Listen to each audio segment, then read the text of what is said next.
Bonjour à toutes et à tous, bienvenue dans cette édition de Sénat 360, voici les titres.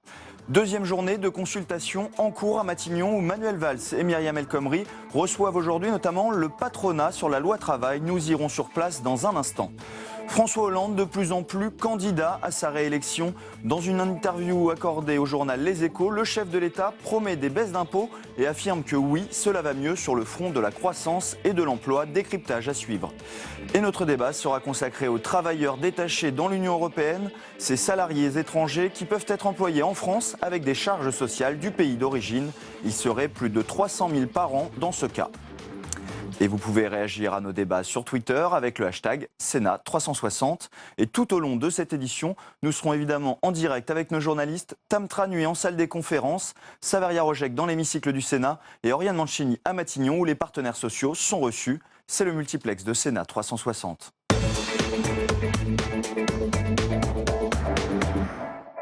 Nous partons tout de suite à Matignon, rejoindre Oriane Mancini. Alors Oriane, c'est la deuxième journée de consultation avec les partenaires sociaux, avec notamment le patronat reçu aujourd'hui.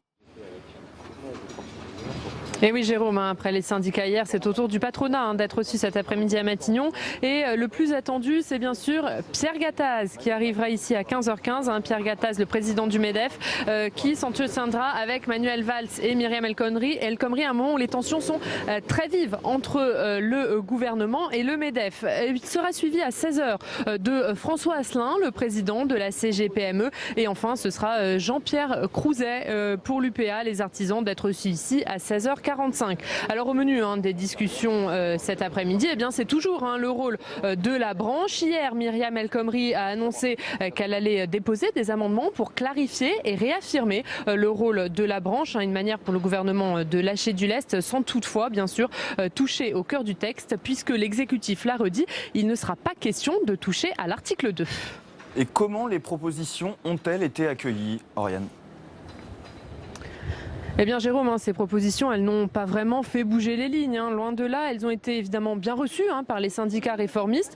Philippe Louis pour la CFTC et Laurent Berger, le secrétaire général de la CFDT, sont sortis satisfaits de leur entretien à Matignon. Il faut dire que la CFDT avait largement inspiré les modifications que l'exécutif a mises sur la table. Et puis du côté des syndicats contestataires, en revanche, pas de changement de ligne. À la CGT, Philippe Martinez est sorti de Matignon en déclarant que les désaccords se confirment, que les petites avancées sont très loin du compte.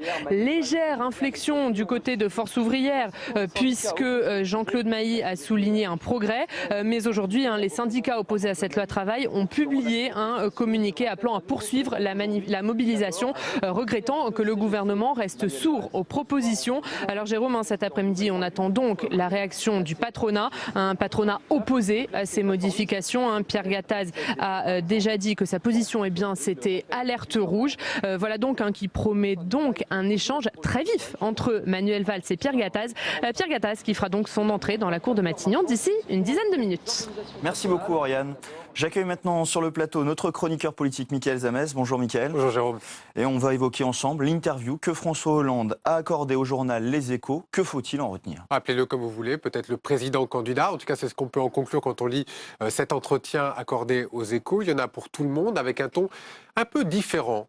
Des gestes, des paroles, le ton aussi est là beaucoup plus marqué, combatif, incisif, de la fermeté et même de l'apaisement. Alors premier geste sur sa gauche, 2 milliards de baisse d'impôts pour les classes moyennes en 2017, si la croissance le permet bien entendu, une prime à l'embauche aux PME accordée d'1 an supplémentaire en 2017, incisif aussi, il emploie maintenant le jeu partout, je demande, je décide, je veux, il dit même non sur la loi travail, Oriane vient de vous le dire, ce qui ouvre complètement la porte notamment au 49.3, mais c'est pas grave, il assume François Hollande, incisif également avec la droite, le programme des candidats de la droite, un fonds commun de placement. Preuve que le ton a changé à l'Élysée, ce que son entourage m'a dit à l'instant au téléphone.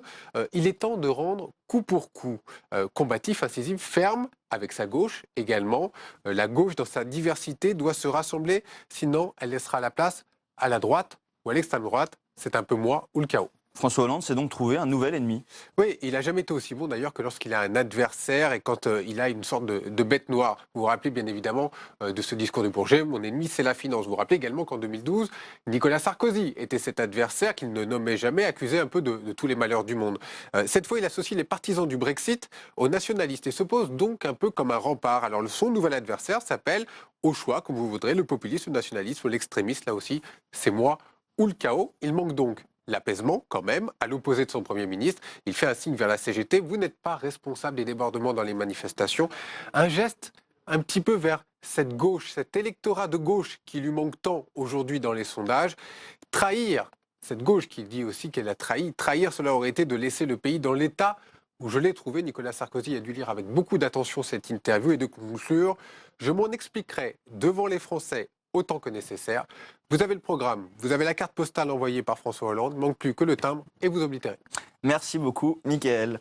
Nous rejoignons maintenant Tam Tranui en salle des conférences du Sénat. Tam, vous êtes justement aux côtés du sénateur Les Républicains de l'Orne, Jean-Claude Lenoir, pour une réaction à cette interview du chef de l'État. Et oui, Jean-Claude Lenoir qui est également président de la Commission des affaires économiques. Alors oui, François Hollande vient donc de donner un entretien à Fleuve, aux Échos. Alors à droite comme à gauche, les présidents sont en campagne, mais ils ne se déclarent pas. Oh, c'est quand même curieux de se poser la question pour François Hollande. Il est en campagne d'ailleurs depuis longtemps. C'est un non-événement que de dire aujourd'hui le président est en campagne parce qu'il parcourt la France. Écoutez, d'abord il est dans son rôle d'être à la rencontre des Français, des entreprises. Mais aujourd'hui, se poser la question de savoir s'il est ou non candidat, la réponse elle est connue depuis longtemps. Il est candidat puisqu'il distribue dans tous les sens les cadeaux électoraux. Quand on le fait, ça veut dire qu'on a quelques idées sur la suite. Et il fait également valoir ses résultats. Il dit que ça va mieux, mais certains chiffres ne lui donnent-ils pas raison? Il parle de cette croissance à 1,6% qui pourrait créer 200 000 emplois, Jean-Claude Lenoir. Oui, enfin la croissance, elle doit beaucoup d'abord à la baisse du pétrole, à la baisse de l'euro par rapport au dollar, à la baisse des taux d'intérêt. Ce sont des facteurs déterminants qui font que d'ailleurs... Qui ne viennent pas du gouvernement et de l'exécutif. Qui font d'ailleurs que les autres pays de l'Union européenne, notamment la zone euro, s'en tirent beaucoup mieux. Nous avons en 2015, ce sont les seuls chiffres fiables, 1,2 de croissance quand les pays de la zone euro font 1,6 et l'ensemble des pays de l'Union européenne, des 27 on va dire, 1,8. C'est-à-dire qu'on fait beaucoup moins bien, tout simplement parce que nous ne savons pas tirer profit de l'avantage créé par les baisses dont je parlais il y a un instant. Est-ce que vous êtes d'accord avec les mesures prévues par François Hollande pour les entreprises? Il fait valoir les baisses d'impôts, 4,1 milliards d'allègements prévus par le pacte de responsabilité, le CICE, le taux d'impôt sur les sociétés en baisse. Tout cela, la droite ne peut être que d'accord?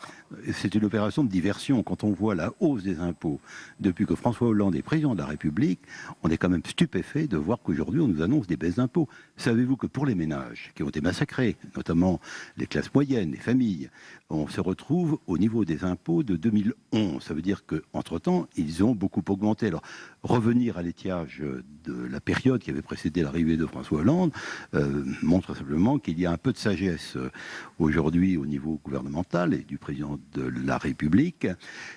Aujourd'hui, ce sont plutôt des cadeaux qui sont d'ailleurs distribués, des annonces qui vont peser très lourd sur les comptes de 2017. D'ailleurs, je vois la Cour des comptes est extrêmement sévère sur la situation budgétaire et financière qui est constatée aujourd'hui en France. Elle dit que les engagements qui sont pris, qui ne sont pas financés et qui ne sont pas gagés par des diminutions de dépenses, font peser, je reprends exactement les termes de la Cour des comptes, des risques sérieux pour dès l'année 2016 et beaucoup plus encore pour les années suivantes. Oui, elle dit qu'on ne pourra pas atteindre le déficit de 2,7% en 2017.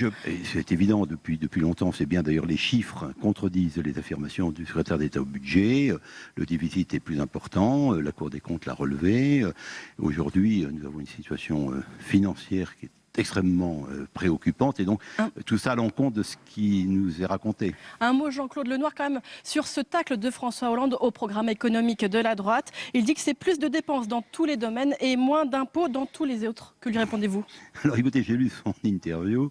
C'est un très long article, on parle beaucoup du Brexit, on parle beaucoup des pays de l'Union européenne et il y a deux lignes voilà, où il veut tacler l'opposition. écoutez, excusez-moi, mais en ce qui concerne les dépenses qui sont annoncées, paraît-il, par des candidats, encore faudrait-il savoir de qui il s'agit, François Hollande devrait quand même rappeler que lui-même n'arrête pas de dépenser dans tous les sens pour des raisons tout à fait électorales, voire électoralistes. Quant à la diminution des impôts, il est quand même contradictoire d'entendre le président de la République le dire. Régulièrement ici, on entend les représentants du groupe socialiste dénoncer les annonces qui sont faites par l'opposition sur la baisse des impôts, sur la baisse des dépenses qui vont accompagner la baisse des impôts. Milliards. Et aujourd'hui, on nous dit mais non, ils veulent augmenter à la fois les dépenses et les impôts. Alors non, il y a une grande contradiction. Il faudra qu'ils se mettent d'accord avant de commencer la campagne. Merci beaucoup Jean-Claude Lenoir d'avoir répondu à nos questions et donc d'avoir réagi à cet entretien donné par François Hollande au journal Les Échos. Merci Tam. Bernard Tapie devra bien rembourser 405 millions d'euros à l'État. La Cour de cassation confirme l'annulation de l'arbitrage en sa faveur dans l'affaire Crédit Lyonnais. Un arbitrage qui avait à l'époque été autorisé par Christine Lagarde, ministre de l'économie de Nicolas Sarkozy. L'actuelle directrice générale du FMI pourrait être renvoyée devant la Cour de justice de la République dans cette affaire. Les travailleurs détachés, c'est l'objet de notre débat. Dans un instant, ces salariés venant d'autres pays européens, payés aux normes françaises, mais dont les charges sociales relèvent du pays d'origine. Les sénateurs ont récemment tenté, dans la loi travail, de mieux contrôler cette pratique. Les explications de Sandra Cerquera. Dans sa ville à Angers, cet élu local a fait voter une mesure qui se veut simple et efficace. Tout ouvrier travaillant sur un chantier devra maîtriser le français. Le but affiché est clair. Limiter le recours aux travailleurs détachés.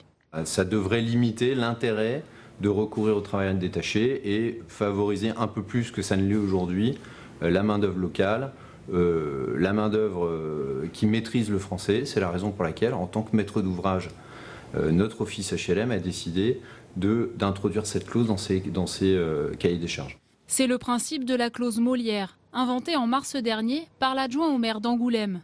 Rapidement reprise par de nombreux élus locaux, dans les Pays de la Loire et le centre notamment, la mesure a fait l'objet d'un amendement de la droite au Sénat qui n'a pas été adopté.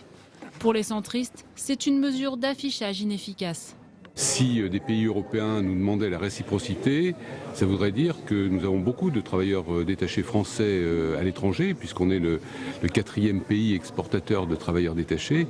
Donc ça voudrait dire que nos techniciens en Hongrie, en Bulgarie, en Roumanie, on les obligerait à parler la langue du pays. Donc je dirais que ça se retournerait aussi contre nous. En France, le nombre de travailleurs détachés ne cesse d'augmenter. Ils étaient 286 000 travailleurs en 2015. Un chiffre en hausse de 25%. Une main-d'œuvre étrangère légale, mais certaines entreprises contournent la loi.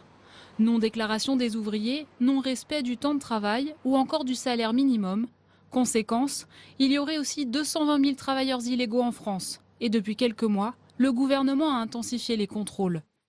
Si vous vous renseignez auprès du ministère du Travail ou de la Direction générale du Travail, vous avez entre 800 et 1000 contrôles par mois.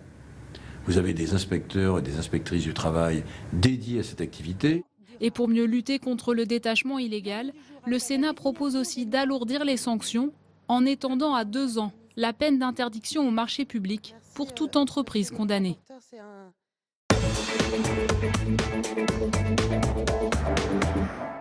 Et pour débattre de ce sujet, j'accueille sur le plateau mes invités. Éric Bocquier, vous êtes sénateur communiste du Nord et auteur d'un rapport parlementaire sur la question des travailleurs détachés. Jean Bizet, vous êtes le président Les Républicains de la Commission des Affaires européennes du Sénat. Jean-Marc Sylvestre, chroniqueur économique, notamment pour BFM Business. Et enfin, Patrick Liebus, président de la CAPEB, la Confédération de l'artisanat et des petites entreprises du bâtiment. Alors Patrick Liebus, justement, je vais vous poser la première question. Est-ce que pour vous, ces travailleurs détachés, c'est de la concurrence déloyale ? Bien sûr, c'est une concurrence déloyale pour nos entreprises, dans le secteur du bâtiment en particulier. Ces salariés ont des conditions de travail qui sont différentes des travailleurs que nous avons chez nous. La concurrence vient aussi du fait des salaires, de leur rémunération, de leur traitement, globalement. Donc tout ça, ça s'accumule, ce qui fait que c'est près de 6 milliards d'euros de chiffre d'affaires perdu dans notre pays. Éric Bocquier, c'est un constat que vous partagez. Vous êtes l'auteur d'un rapport, je l'ai dit, un rapport parlementaire sur la question. Vous avez vu des abus ? Oui, absolument. On a constaté des abus nombreux dans un tas de secteurs, effectivement, le bâtiment particulièrement, qui est le premier secteur touché, mais aussi l'agroalimentaire, l'événementiel, où les règles de la directive créent les conditions d'un dumping social. Par le versement des cotisations au pays d'origine, on crée une disparité d'emblée entre la France et la Pologne, ça peut aller jusqu'à 30%. Déjà là, la directive elle-même est en cause. Et après, il y a les contournements, les abus, effectivement, que j'ai malheureusement constatés dans les auditions nombreuses qu'on a pu faire en préparant ce rapport. Jean Bizet, est-ce que c'est la directive qui pose problème ou est-ce que c'est seulement les abus? C'est essentiellement les abus. Mais il faut remonter, si vous voulez, à l'origine. C'est-à-dire que cette directive date d'une vingtaine d'années, en quelque sorte. Elle avait pour but de pallier la carence de main-d'œuvre dans certaines filières, si vous voulez, et puis au niveau de certains États membres. Mais chaque époque a sa vérité. Il y a eu effectivement des dérives qui se sont opérées. C'est la raison pour laquelle, régulièrement, elle fait l'objet soit de directives d'application, soit de corrections. Jean-Marc Sylvestre, on le sait, ces travailleurs détachés, la France en a aussi besoin. On pense au chantier de Saint-Nazaire, qui ne pourrait pas finalement répondre aux commandes s'il n'y avait pas ces travailleurs détachés. Je crois qu'on entretient aussi une confusion entre les travailleurs détachés déclarés et les travailleurs illégaux. C'est vrai qu'il doit y avoir pas mal de travailleurs illégaux en France. Travail au noir, ça existe, ça continue d'exister venant de l'étranger. Et dans les 25% d'augmentation que vous avez signalé dans votre reportage, je pense qu'il y en a une grande part de cette augmentation qui est liée à la déclaration de travailleurs illégaux, sous la pression d'ailleurs de la circulaire Macron qui est sortie et qui oblige les chefs d'entreprise à respecter un certain nombre de normes. Mais au-delà de ça, je trouve que dans l'actualité aujourd'hui, c'est une illustration extraordinairement claire du fait qu'il n'y a pas assez d'Europe. Parce que c'est pas le trop d'Europe qui est gênant et qui alimente le phénomène des travailleurs détachés. C'est le pas assez d'Europe, c'est-à-dire qu'il n'y a pas d'harmonisation des normes sociales, il n'y a pas d'harmonisation des normes fiscales, il n'y a pas d'harmonisation des normes administratives. Il y aurait cette marche vers l'harmonisation que vous réussiriez à trouver finalement un équilibre, comme on l'a à peu près trouvé par exemple dans l'industrie du bâtiment, entre les entreprises françaises et les entreprises espagnoles ou italiennes qui ont fait une énorme concurrence, mais dans des conditions légales. Éric Bocquet, c'est la concurrence entre États européens finalement, c'est la guerre entre nous, on prend toujours le moins cher? Écoutez, dans les traités européens, celui de 2005, là, qui nous a été imposé après le nom émis par le peuple français, le peuple néerlandais également, on est dans un espace unique de concurrence libre et non faussée. C'est inscrit dans le marbre des traités. Oui, de la Bulgarie à Brest, en France, on est dans un même espace économique. Donc forcément, le dumping social joue. La crise sévit, tout le monde cherche à diminuer ses coûts de manière effectivement illicite et immorale. Donc forcément, c'est la conséquence logique de ce qui a été mis en place depuis quelques années maintenant. Monsieur Bocquet, il faut que cet espace il soit géré. Il faudrait qu'il soit gouverné. Mais je suis d'accord. Il n'y a pas de gouvernance économique, il n'y a pas de gouvernance sociale. Il n'y a pas d'harmonisation, c'est ça le drame. Quand on a élargi l'Europe, après 2004 et 2007, le grand élargissement, l'écart de salaire avant 2004, il était de 1 à 3 dans l'espace économique européen. Il est passé brutalement de 1 à 10. Qu'est-ce que vous voulez que ça entraîne comme conséquence? Entre le salaire minimum bulgare et le salaire luxembourgeois, entre 180 € et 1900 €, il n'y a pas photo.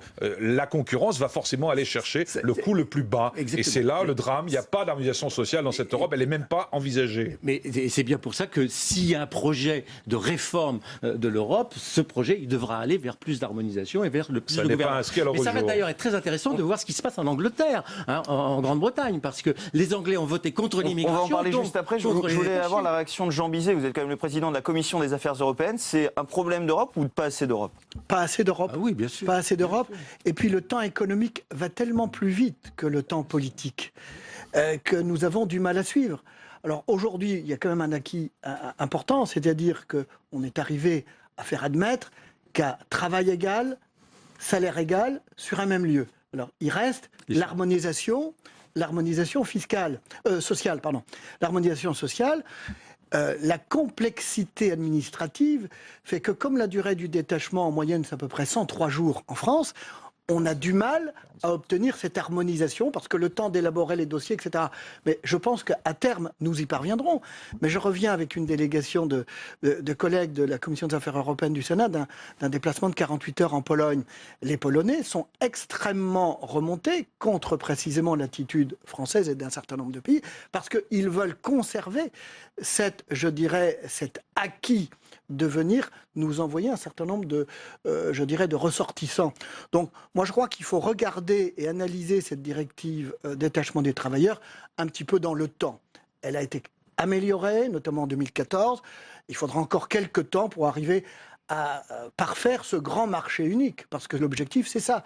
Mais dès 1999, avec l'union monétaire, le jour où on a réalisé ça, c'était une très belle réalisation, on a oublié de l'épauler avec une union économique. Voilà le drame, c'est tout. Patrick Liebus, il y a bien des grands groupes français qui profitent de ces travailleurs détachés. Vous représentez les artisans et les petites entreprises du bâtiment. C'est aussi au sein de votre profession qu'il y a une concurrence déloyale? C'est au sein de notre profession, suivant la taille de l'entreprise. Le problème qui se passe, c'est que si vous prenez l'exemple de Flamanville, je vais prendre un exemple. Le chantier de Flamanville, l'EPR qui est construit. L'EPR de Flamanville, c'est flagrant. Cet EPR, il y a eu plus de 200 salariés qui ont travaillé, travailleurs détachés, dont une partie n'était pas déclarée.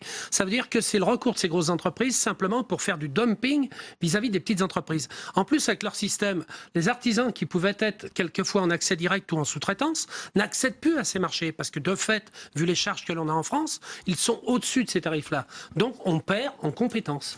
Éric Bocquet, c'est quoi le régime de sanctions pour les entreprises qui utilisent illégalement des travailleurs détachés? Alors juste un mot sur Flamanville, effectivement c'est tout à fait révélateur et illustratif. C'est la boîte d'intérim Atlanco, boîte d'intérim irlandaise qui détachait des travailleurs polonais et elle est basée à Chypre. C'est merveilleux le monde du détachement. Je ne sais pas, je ne suis pas allé jusque-là, mais c'est vous dire à quel point ça fonctionne. Donc oui, des contrôles, des sanctions bien évidemment, mais surtout d'urgence, harmonisation vers le haut. Parce que ça n'a jamais été décrété, c'est pas programmé à l'heure qu'il est. Donc l'urgence, c'est de ouvrir ce chantier-là. On est dans l'espace européen qui nécessiterait une réglementation européenne. On sera toujours le riche de quelqu'un. Ce matin, le président Bizet rendait compte de son déplacement à Varsovie.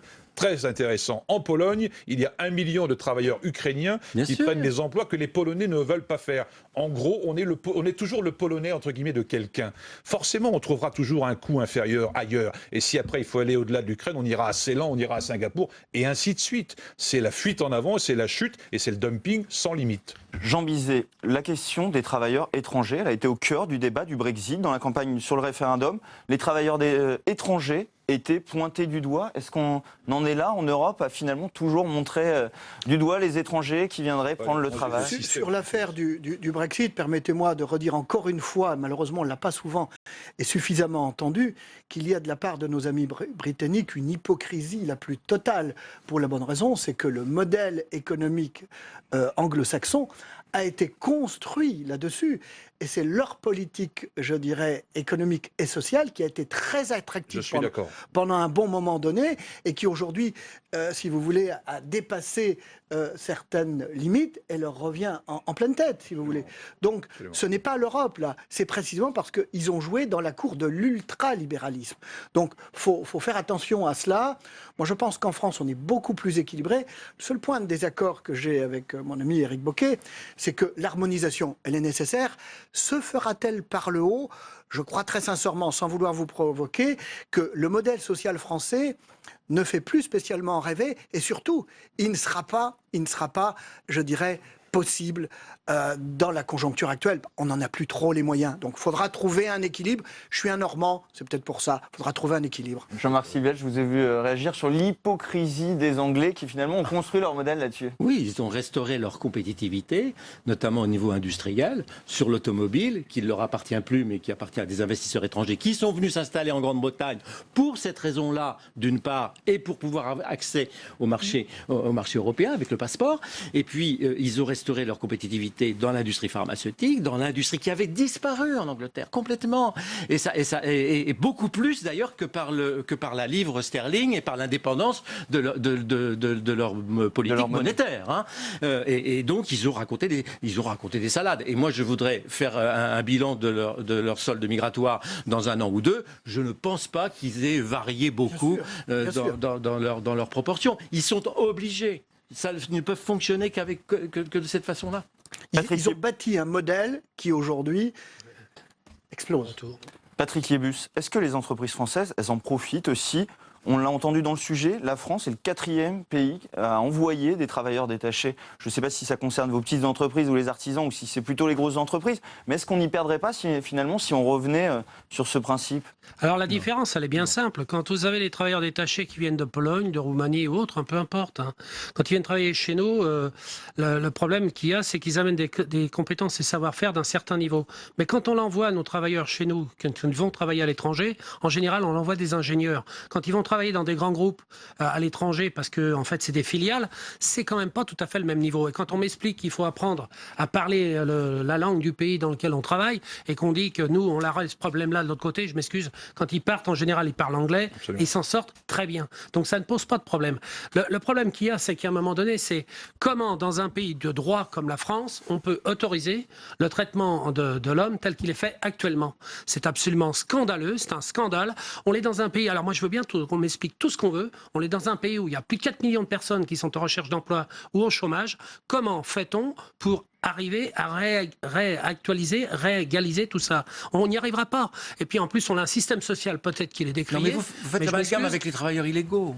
Oui, mais... Vous faites l'amalgame avec les travailleurs illégaux. Non, mais attendez, je vais vous expliquer. Vous jouez on peut être légal, dans votre on peut travailler d'une façon légale en France, sauf qu'en réalité, on vous explique qu'on paye un salaire, un salarié du bâtiment. On lui donne un salaire à l'équivalent du salaire en France. Sauf ce qu'on vous dit pas, vous ne le savez pas, mais ça c'est la réalité, c'est qu'après, on leur retire les frais de déplacement, on leur retire les frais d'hébergement, on leur retire tout. Quand ils rentrent chez eux, ils n'ont absolument pas l'équivalent d'un SMIC. Et en plus, dans le pays d'origine, il devrait y avoir des charges à payer. Ils ne les payent pas. Nous retombons sur l'harmonisation européenne. Eh bien, à partir de ce moment-là, il faut trouver des règles qui soient applicables à tous et des règles qui amènent une légalité de l'ensemble des choses. Encore une fois, moi, j'ai rien contre eux parce qu'ils ont des compétences et des savoir-faire, mais il faut quand même qu'on trouve des solutions. Parce que toutes ces entreprises qui disparaissent, demain, plus de protection sociale en France, parce que si c'est ça que l'on veut, plus de système de protection sociale en France, plus de système de retraite et plus de système d'assurance chômage, alors continuons dans cette direction, parce que je pense qu'on y va directement. Jean Bizet, la droite sénatoriale avait proposé l'instauration de cette clause Molière qui imposerait de parler français pour les travailleurs détachés en France. C'était une fausse bonne idée. On a vu que finalement ça n'a pas été retenu. Libre circulation des personnes. On en revient là, si vous voulez. Donc, c'était sympathique. Moi, je considère ça plutôt comme un amendement d'appel. Mais voilà. Mais c'était un amendement de moins d'Europe, quand même. Oui, pour ça. La règle, c'est quand même la liberté de circulation. Et donc, vous ne pouvez pas vous attacher à une langue, si vous voulez. Voilà. Éric Bocquet, un amendement populiste? Pas populiste, mais d'affichage sans doute, mais pas efficace pour dessous. Effectivement, ceux qui s'expatrient parlent l'anglais, c'est évident, et la langue internationale, c'est l'anglais. Avec ça, on se débrouille, on fait sa place partout. Non, l'urgence, c'est l'harmonisation sociale et fiscale dans cette Europe, qui n'est toujours pas à l'ordre du jour. Il y a des petites mesurettes qui avancent ici et là, mais il y a vraiment urgence à ouvrir le chantier sur ce sujet. Patrick Hébus, vous souhaitiez intervenir? Oui, je pense qu'il faut vraiment qu'on regarde les choses vraiment sur le fond, qu'on garde cette situation. Parce que le problème que l'on a en France, les autres pays, et ça a été dit, vous l'avez dit, ils existent dans d'autres pays en Europe. Quand je suis allé en Croatie, que vous entendez les Croates qui vous expliquent qu'ils ont un problème de concurrence avec les travailleurs détachés en Croatie, j'ai cru rêver, quoi. Il y avait 3 ministres qui étaient présents. J'osais pas parler du travailleur détaché parce que je suis président au niveau de l'Europe de l'artisanat, j'osais pas en parler. Mais je me suis trouvé dans une situation où on m'a obligé d'en parler. Quand vous entendez ça, vous dites qu'il y a un vrai problème. Ça veut dire qu'on continue. C'est l'exploitation de l'homme par l'homme. Je m'excuse, ça me rappelle un peu le 18e, voire le 19e siècle. Et c'est ça, c'est un vrai problème. Il faut qu'on ait un peu de courage dans ce pays. Mais arrive à un moment donné, il ne faut pas saupoudrer, il faut trouver des vraies solutions.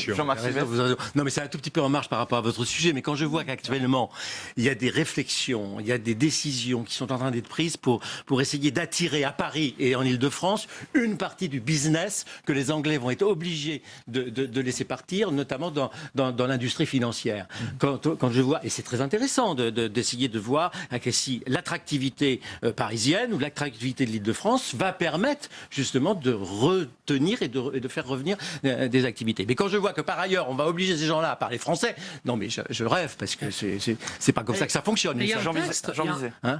Moi je rêve, si vous voulez, que la place de Paris redevienne, puisse précisément attirer, je dirais, l'ingénierie financière qui a été au cœur de la City.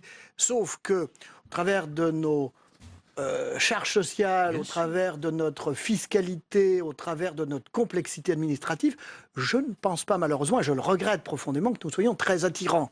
Et c'est là où il va falloir essayer de corriger un peu les choses. D'où la demande du président Larcher, auquel on a souscrit ce matin, mon cher collègue, et vous y avez contribué, je vous en remercie, de créer un comité de suivi du Brexit et de refondation précisément de l'Union européenne pour essayer de sortir par l'euro de tout ça. Parce que le couple franco-allemand, si nous ne reprenons pas les choses en l'état, eh bien l'Europe sortira de l'histoire et la France avec. Hein. Merci beaucoup, messieurs. Il est 15h30 et vous regardez Sénat 360. C'est l'heure du rappel des titres de cette édition. Suite des entretiens à Matignon entre Manuel Valls et les partenaires sociaux sur la loi travail. Et c'est Pierre Gattaz qui est actuellement dans le bureau du Premier ministre. Un rendez-vous qui s'annonce houleux puisque le patron des patrons affirme qu'il n'appliquera pas le compte pénibilité qui doit voir le jour le 1er juillet. C'est une lettre étonnamment sèche qu'a envoyée le ministre de la Justice Jean-Jacques Urvoas à Gérard Larcher. Le garde des Sceaux interroge le président du Sénat sur le revirement de l'institution au sujet de la réforme du Conseil supérieur de la magistrature. L'éclairage de notre rédaction dans un instant. L'encadrement des loyers déjà en place à Paris va être étendu en Ile-de-France. Plus de 400 communes seront concernées. Nous recevrons pour en parler Eddy Jacquemart, le président de la Confédération nationale du logement. Et vous pouvez réagir à nos débats sur Twitter avec le hashtag Sénat 360. Tout au long de cette édition, nous serons en direct avec nos journalistes, Saveria Rojek dans l'hémicycle du Sénat et Oriane Mancini à Matignon, où les partenaires sociaux sont donc reçus. C'est le multiplex de Sénat 360.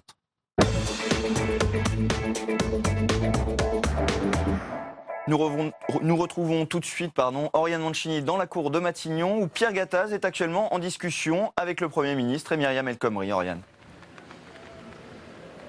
Oui, Jérôme, Pierre Gattaz arrivé ici il y a une vingtaine de minutes sans dire un mot. Pierre Gattaz reçu par Manuel Valls à un moment où les tensions sont vives entre le MEDEF et le gouvernement sur la loi travail. Tout d'abord, Pierre Gattaz s'est dit hier opposé à toute déformation de la loi selon ses termes. Et après les modifications annoncées hier, eh bien, sa position c'est alerte rouge, dit-il. Mais il y a un autre sujet sur lequel les tensions sont vives entre le MEDEF et le gouvernement. Eh bien, c'est le compte pénibilité, ce compte qui permet aux salariés du privé ayant exercé des tâches difficiles de cumuler des points pour partir plus tôt à la retraite ou bien travailler à temps partiel. 6 nouveaux critères doivent entrer en vigueur demain et hier Pierre Gattaz l'a annoncé, les entreprises n'appliqueront pas ces nouvelles obligations du compte pénibilité, tout simplement car elles ne savent pas comment faire, dit-il. Il n'en fallait pas moins pour s'attirer les foudres de François Hollande, notamment, qui a déclaré ce matin que le MEDEF prenait une position dangereuse, ou encore de Manuel Valls. On ne peut pas demander que l'État incarne l'autorité, que les lois de la République s'appliquent et soi-même se soustraire aux lois de la République. Réponse cinglante donc de Manuel Valls à Pierre Gattaz. Et même tonalité chez la ministre du Travail. On l'écoute. Moi, j'appelle Pierre Gattaz à sa plus grande sagesse et à la raison. Le président la plus grande organisation patronale ne peut pas s'exonérer de l'application de la loi. Sur le fond, la pénibilité est un sujet essentiel. C'est une mesure de justice sociale. Il y a une différence de 7 ans d'espérance de vie entre un cadre et un ouvrier. Donc sur le fond, il est essentiel d'appliquer le compte pénibilité. Mais voilà, le MEDEF n'est pas le seul à fustiger l'inapplicabilité de ces nouveaux critères. Il est soutenu notamment par la CGPME qui dénonce l'autisme du gouvernement, ou encore par l'UPA qui représente les artisans et qui demande un report de l'application. Une unité patronale qui donne un peu plus de poids à Pierre Gattaz dans le match qu'il oppose à Manuel Valls. Merci Oriane. Et à un peu moins d'un an de l'élection présidentielle, les règles qui régissent ce scrutin ont évolué. Le CSA organise aujourd'hui un point d'étape pour présenter les modifications concernant le temps de parole. Stéphane Amalian était sur place et nous présente ces changements de règles. Moins de temps de parole pour les petits candidats, c'est ce qui ressort de la loi organique du 25 avril 2016, présentée aujourd'hui par le CSA. Les changements s'opèrent pour les 2 semaines qui précèdent la campagne présidentielle officielle. 15 jours pendant lesquels sera appliqué le principe d'équité renforcée. Avant la réforme, chaque candidat jouissait du même temps de parole. Désormais, il sera attribué en fonction de 2 critères. Premièrement, la représentativité du candidat, qui prend en compte les résultats aux dernières élections ou encore les sondages d'opinion. Deuxièmement, la capacité à manifester l'intention d'être candidat, comme l'organisation de réunions publiques ou l'usage de nombreux moyens de communication, notamment les réseaux sociaux. Le CSA se veut toutefois rassurant envers les petits candidats en garantissant un contrôle régulier pour respecter la pluralité politique. Nous aurons des relevés de temps de parole par personnalité pour vérifier les équilibres, car le pluralisme ordinaire est conduit par le principe du respect de tous les courants d'opinion. Il est évident que dans la période préalable à l'élection présidentielle, il faut être particulièrement vigilant sur ce point et faire en sorte que l'ensemble des candidats aient un véritable accès aux antennes. Le Conseil constitutionnel se prononcera pour avis le 29 juillet afin de valider ces nouvelles règles censées favoriser le pluralisme politique dans les médias.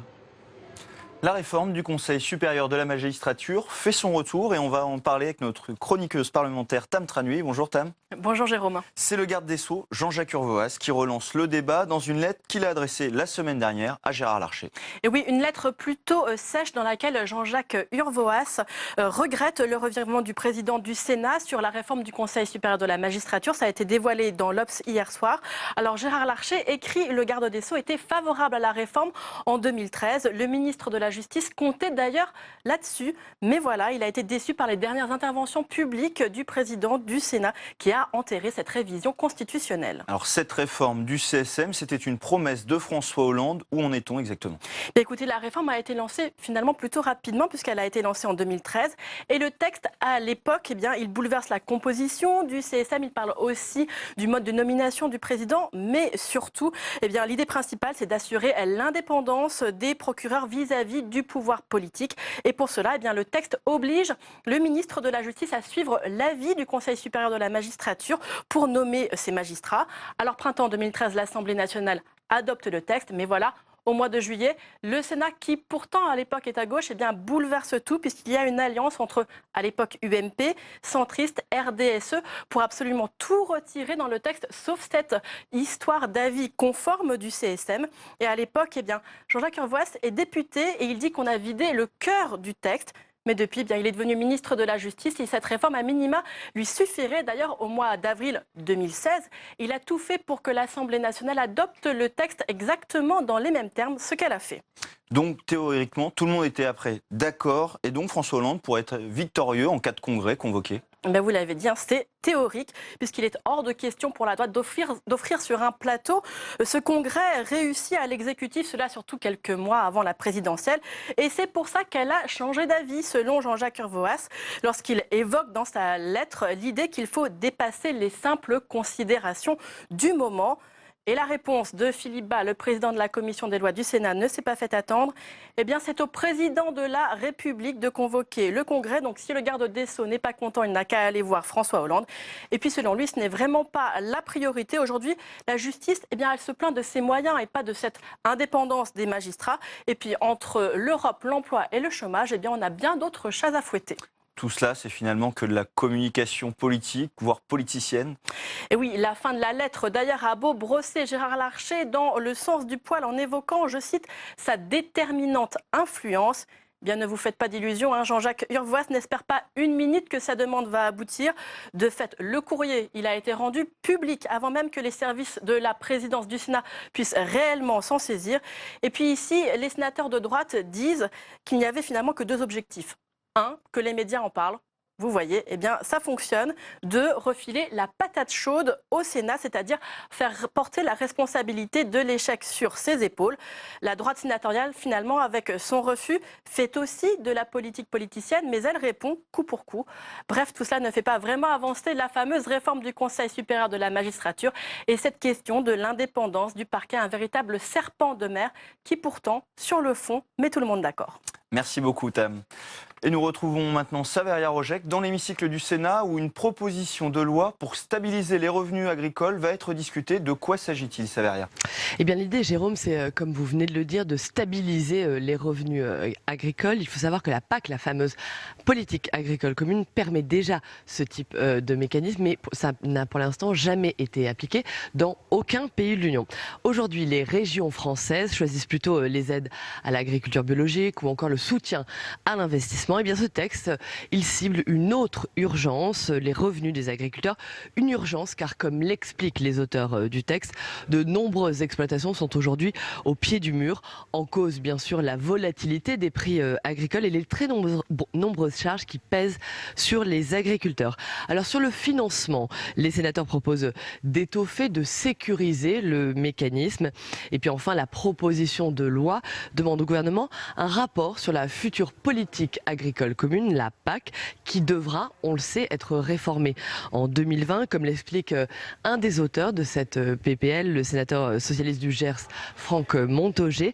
La France doit formuler à Bruxelles des propositions fortes et crédibles qui pourraient s'appuyer sur des expérimentations de terrain. C'est précisément, Jérôme, ce que cherchent à faire les auteurs de ce texte. Merci Saveria. L'encadrement des loyers déjà mis en place à Paris va être élargi à plus de 400 communes d'Île-de-France. Une annonce de la ministre du Logement Emmanuelle Cos ce matin. Les explications de Cécile Sixou. L'encadrement des loyers passe le périph'. Après 2 ans d'expérimentation à Paris, Emmanuelle Cos, la ministre du Logement, compte étendre le dispositif à partir de 2018 à l'Île-de-France. C'était très important d'envoyer un signe et de commencer à encadrer par Paris. Mais il faut savoir aller au-delà. Il y a des zones en Île-de-France qui sont très chères. Et fixer l'encadrement des loyers, ça va aussi permettre de réguler ces loyers et de redonner un pouvoir d'achat aux ménages concernés. Les départements des Hauts-de-Seine, de la Seine-Saint-Denis et du Val-de-Marne seront concernés dans leur ensemble. Dans les Yvelines, le Val d'Oise, l'Essonne et la Seine-et-Marne, le dispositif ne s'appliquera que dans certaines zones urbaines. Au total, 412 nouvelles villes l'appliqueront. Pour Catherine Procassia, élue du Val-de-Marne, le gouvernement va trop vite. C'est une décision prise un peu n'importe comment. Je trouve qu'elle devrait être concertée avec les maires et surtout s'appuyer sur l'analyse des conséquences de l'encadrement des loyers sur Paris, quartier par quartier. Installer ce dispositif en banlieue prendra du temps. Il faudra au préalable faire comme à Paris et mettre en place un outil statistique pour calculer les loyers médians quartier par quartier. Et pour parler de cette mesure, j'accueille sur le plateau Eddy Jacquemart, le président de la Confédération nationale du logement, qui répond aux questions de notre journaliste Mickaël Zamès. C'est le face-à-face du jour.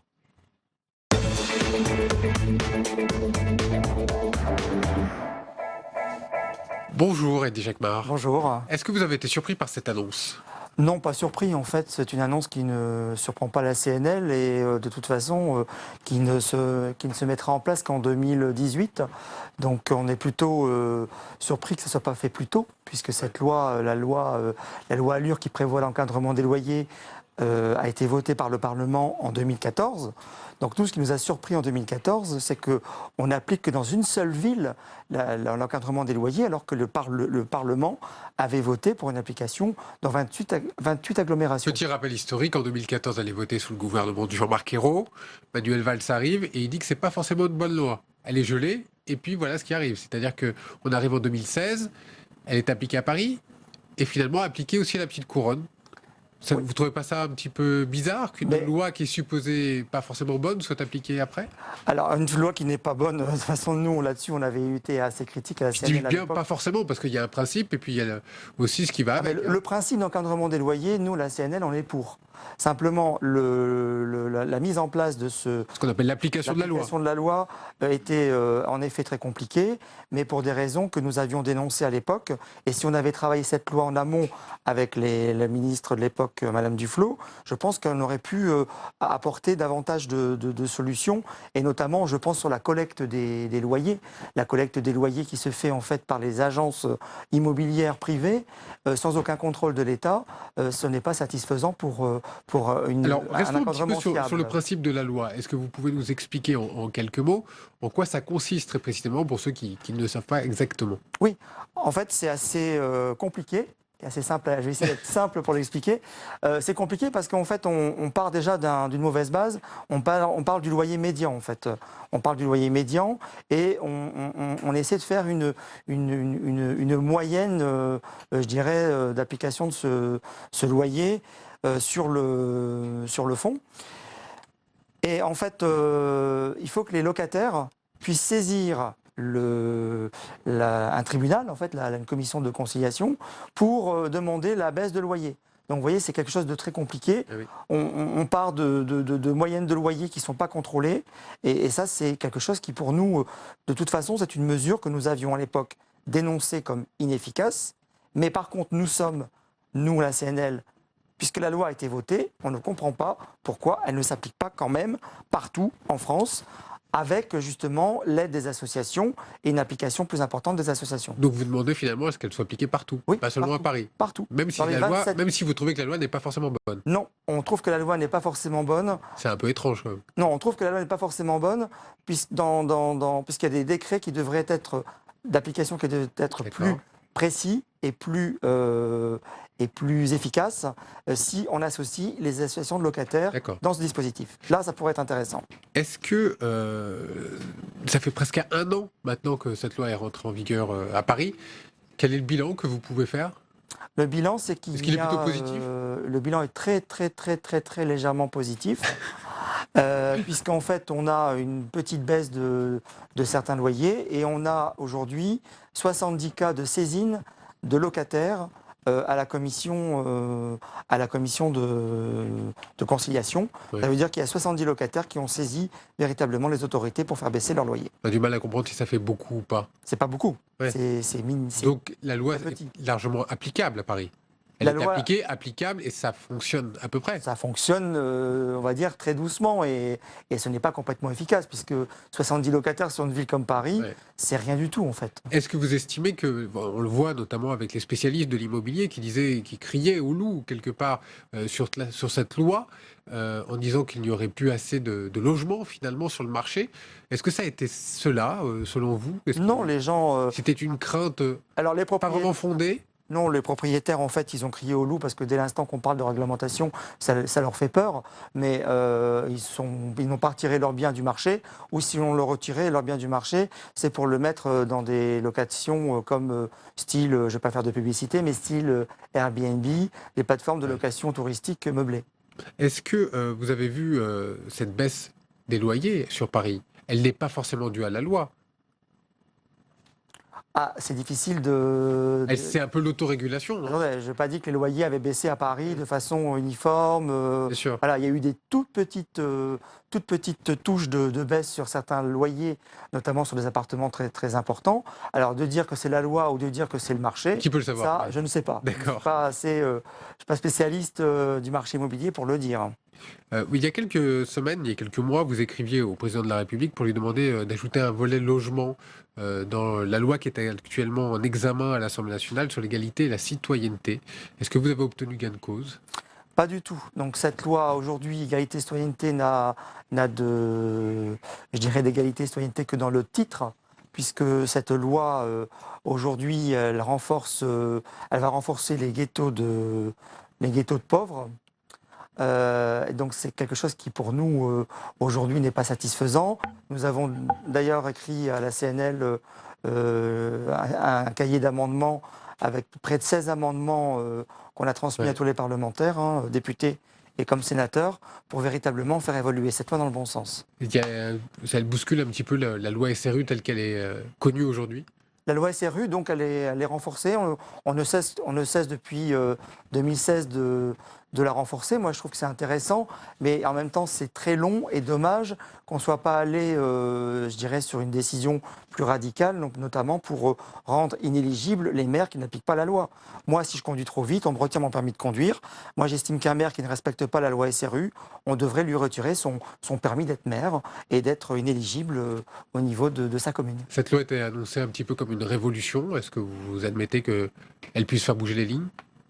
La loi égalité citoyenneté, une révolution?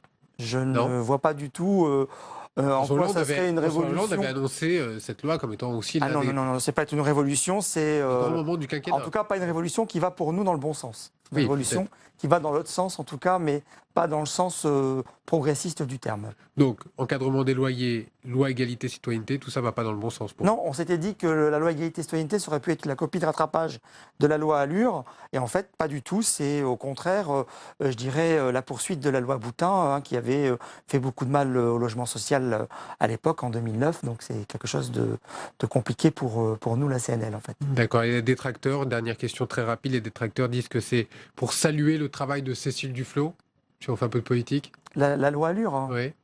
Pour saluer le travail de Cécile Duflot, je ne vois pas pourquoi on...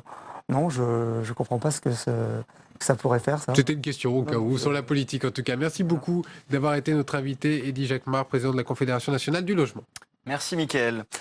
Le revenu de base, une idée à la mode. Ce principe d'un revenu versé à chaque citoyen, quelle que soit sa situation, fait en tout cas des émules. Une mission d'information sénatoriale s'intéresse à ce sujet. Mais de quoi s'agit-il exactement? Les explications de Sandra Cerquera. Il se prépare en Finlande. Il a fait l'objet d'une votation en Suisse. Il est soutenu en France par des élus de tous bords. Le revenu de base, une idée qui fait son chemin.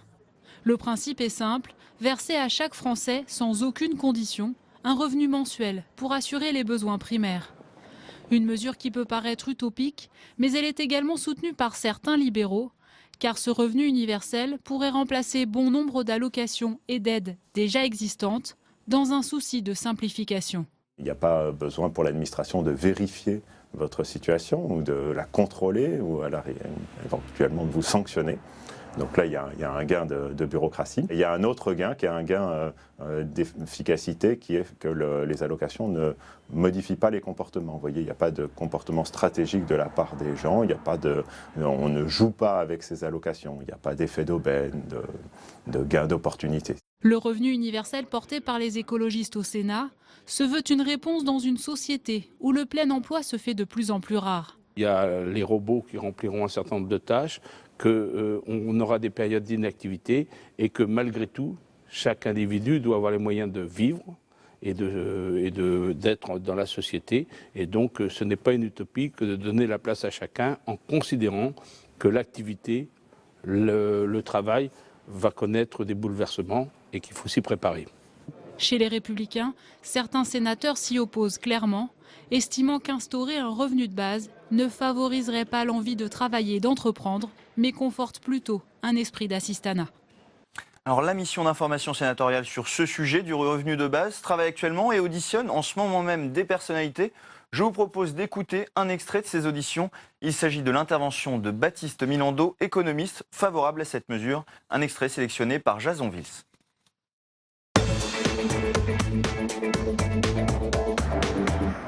Ça fait une dizaine d'années que je planche sur cette question et je défends le revenu inconditionnel à la fois contre le RSA aujourd'hui et contre la logique de l'assistanat.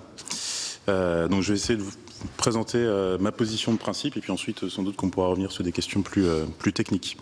Donc ma position de principe contre le RSA et contre l'assistanat, donc contre le RSA d'une part, qui me semble être un dispositif à la fois inefficace et injuste. Inefficace parce qu'une politique sociale qui vise à lutter contre la pauvreté et l'exclusion et qui parvient au mieux à maintenir un taux de pauvreté de 14% ne me semble pas efficace. Ça me semble être un échec.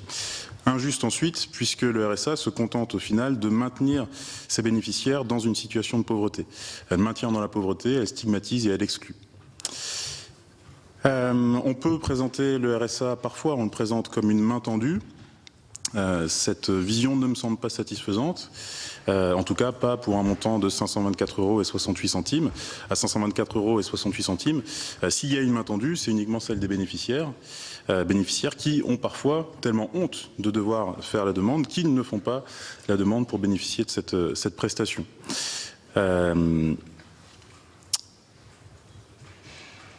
Contre l'assistanat ensuite, je défends ce revenu inconditionnel. Je préfère opposer la logique de la reconnaissance à la logique de l'assistanat.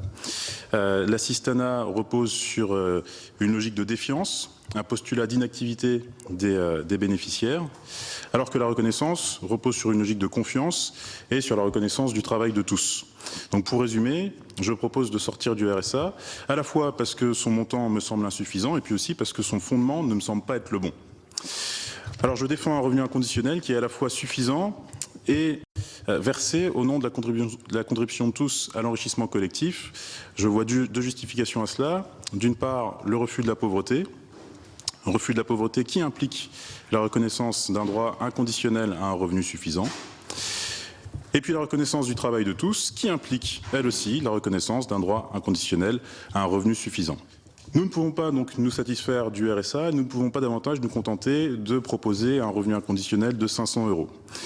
Si, encore une fois, nous entendons sur le fait que la pauvreté est à la fois inacceptable et intolérable, alors il me semble que la société doit reconnaître à chacun de ses membres un droit inconditionnel à un revenu suffisant, à un niveau de vie décent, compatible avec une vie digne et propice à la participation active à la vie sociale. Quand je dis droit inconditionnel à un revenu suffisant, donc je parle de revenu suffisant, j'entends 3 critères pour déterminer le suffisant. D'une part, échapper à la pauvreté. Donc le revenu inconditionnel tel que je défends doit au moins être égal au seuil de pauvreté. Aujourd'hui, donc c'est 1 000 € pour une personne seule, 1 000 € par mois. Donc suffisant pour échapper à la pauvreté, suffisant pour échapper à l'exclusion. Donc pour cela, il doit permettre l'accès, il doit garantir l'accès aux biens et services essentiels. Et suffisant enfin pour échapper à l'exploitation. Donc il doit permettre de se passer de tout autre revenu et donc permettre de se passer durablement d'emploi. L'idée étant d'enclencher un processus d'amélioration des conditions de travail, y compris dans l'emploi. Moi, je tiens à dire qu'il y a beaucoup d'assurance dans la présentation. Oui, beaucoup de conviction. C'est une affaire de plusieurs centaines de milliards d'euros. Oui. Oui. Par conséquent, il va falloir, dans les questions que nous allons vous poser, que vous esquissiez des pistes pour aller vers ce financement idéalisé. Sur la question du financement, alors il existe plusieurs propositions parmi les promoteurs du revenu inconditionnel. Je m'arrête sur 3 points. D'une part, l'impact sur la protection sociale et les services publics. Et d'autre part, sur les sources de financement possibles. Sur l'impact sur la protection sociale, donc ma position est que le revenu inconditionnel ne doit pas se traduire par un recul du système de protection sociale et ne doit pas se traduire par un recul des services publics, ne doit pas se traduire en gros par un recul de la dépense publique. En matière de protection sociale, dans mes propositions, je conserve l'intégralité à l'exception du RSA et des allocations familiales. Donc le RSA parce que j'ai dit tout le mal que j'en pensais. Les allocations familiales, puisque le revenu inconditionnel, dans mon optique, est versé dès la naissance, donc il se substitue parfaitement et avantageusement aux allocations familiales. Après, en matière de sources de financement, donc moi je m'appuie sur des sources fiscales. J'exclus la TVA et je m'appuie sur un impôt sur le revenu plus progressif et augmenté. Donc j'exclus la TVA puisque, alors, déjà j'ai une justification pratique. Verser un revenu inconditionnel financé par la TVA qui se traduirait par une augmentation des prix, c'est un peu un marché de dupes. Et puis, du point de vue de la justice sociale, on sait que la TVA n'est pas l'impôt le plus juste qu'il soit, que c'est une taxe qui est proportionnelle, qui peut être progressive, mais très faiblement progressive, et donc qui ne permet pas de réaliser le partage, un nouveau partage des richesses, un nouveau partage de valeur qu'implique un revenu inconditionnel, à mon avis. Je m'appuie donc sur l'impôt sur le revenu, et donc je me suis appuyé sur une simulation que Marc de Basquiat, que vous avez déjà vu, je crois, a eu la gentillesse de réaliser. Pour moi, à partir des chiffres que je propose, et globalement, l'instauration d'un revenu inconditionnel de 1 000 € par majeur et 250 € par mineur, financé par l'impôt, se traduirait par un impôt moyen de 57,9%.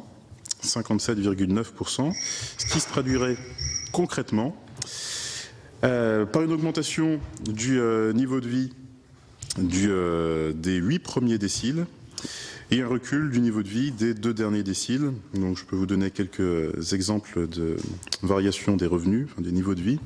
Le premier décile verrait son niveau de vie augmenter de 87,5%, le second décile de 50%, troisième décile de 27%. Ça s'équilibrerait du coup au niveau du 8e décile. Le 9e décile perdrait 5,5% de niveau de vie et le dernier décile perdrait 15,9% de niveau de vie. Chacun est utile, qu'il accepte ou pas un emploi, il va percevoir 1 000 €. Je suis d'accord que 1 000 €, c'est peut-être le minimum pour vivre. Lorsqu'il y a une PME qui est à peine rentable en payant les gens un petit peu au-dessus de 1 000 euros, donc ça veut dire que les personnes qui vont toucher 1 200 euros et qui vont se déplacer en voiture pour aller à leur emploi, finalement, elles percevront moins que si elles restaient chez eux, percevront moins pour vivre, puisqu'il faut dépenser pour aller au travail, percevront moins que la personne qui ne travaille pas. Non, pas du tout. Une personne qui gagne 1 200 euros aujourd'hui, suivant les chiffres que je vous ai donnés, percevra le revenu inconditionnel, 1 000 euros déjà, et percevra encore ces 1 200 euros, desquels seront retranchés les 57,9% d'impôt sur le revenu. Ce qui fait qu'à la fin, il lui restera 1 480 euros, soit plus que ce qu'elle perçoit aujourd'hui.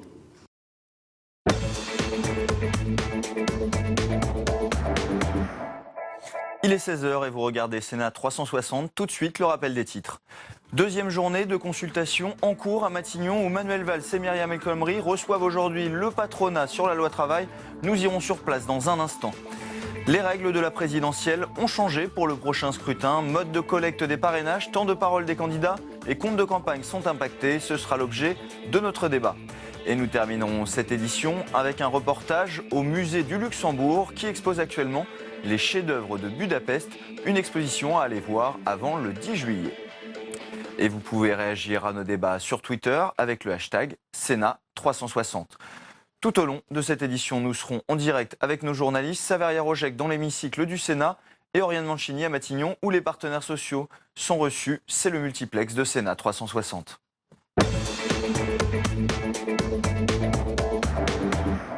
Et nous partons tout de suite à Matignon où Pierre Gattaz, le patron des patrons, doit sortir d'un instant à l'autre. Oriane. Et oui, Jérôme, Pierre Gattaz, qui est maintenant avec Manuel Valls et Myriam El Khomri depuis 45 minutes.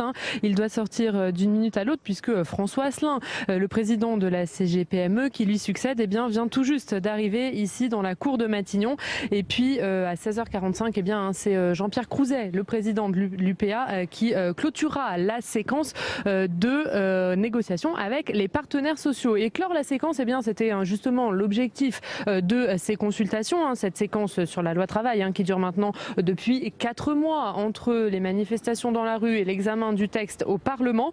Et pour clore au plus vite cette séquence, l'exécutif a mis de nouvelles propositions sur la table, des amendements qui réaffirment et qui clarifient le rôle de la branche, une demande des syndicats, une demande qui permet à l'exécutif de faire un pas en direction des opposants sans toutefois perdre le soutien des réformistes puisque l'exécutif le réaffirme, il n'est pas question de toucher à l'article 2.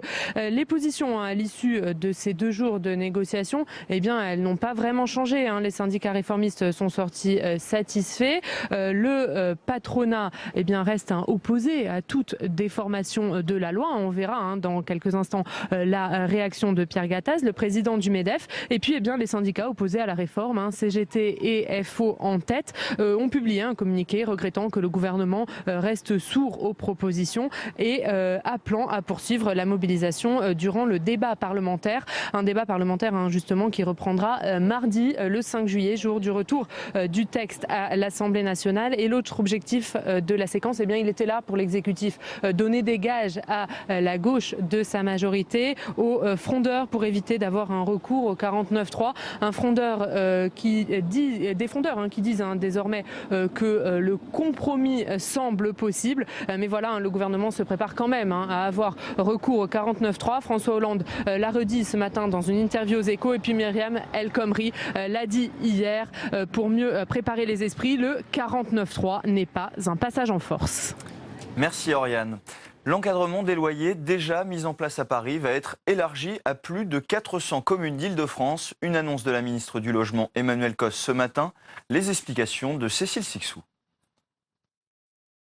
L'encadrement des loyers passe le périph'.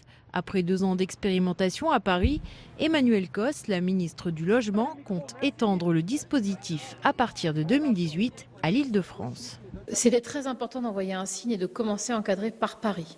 Mais il faut savoir aller au-delà. Il y a des zones en Île-de-France qui sont très chères. Et fixer l'encadrement des loyers, ça va aussi permettre de réguler ces loyers et de redonner un pouvoir d'achat aux ménages concernés. Les départements des Hauts-de-Seine, de la Seine-Saint-Denis et du Val-de-Marne seront concernés dans leur ensemble. Dans les Yvelines, le Val d'Oise, l'Essonne et la Seine-et-Marne, le dispositif ne s'appliquera que dans certaines zones urbaines. Au total, 412 nouvelles villes l'appliqueront.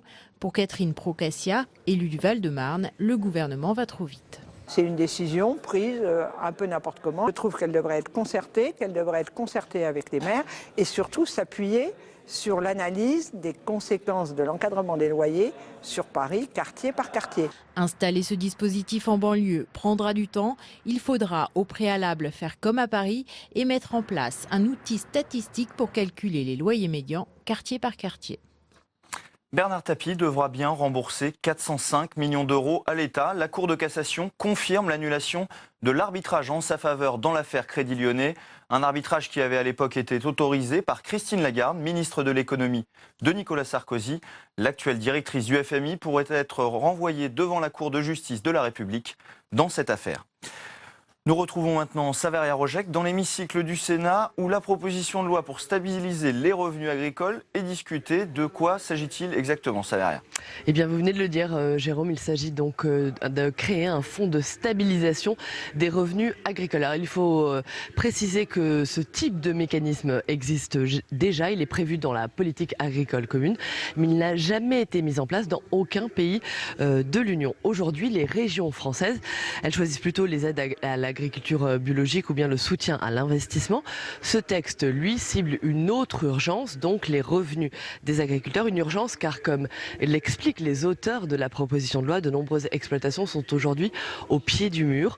En cause, bien sûr, la volatilité des prix agricoles et bien sûr aussi les très nombreuses charges qui pèsent sur les agriculteurs. Alors sur le financement, eh bien, les sénateurs proposent d'étoffer, de sécuriser le mécanisme qui est donc déjà prévu par Bruxelles. Et puis enfin, la proposition de loi, elle demande au gouvernement un rapport sur la future politique agricole commune, la PAC, qui doit être réformée d'ici 2020.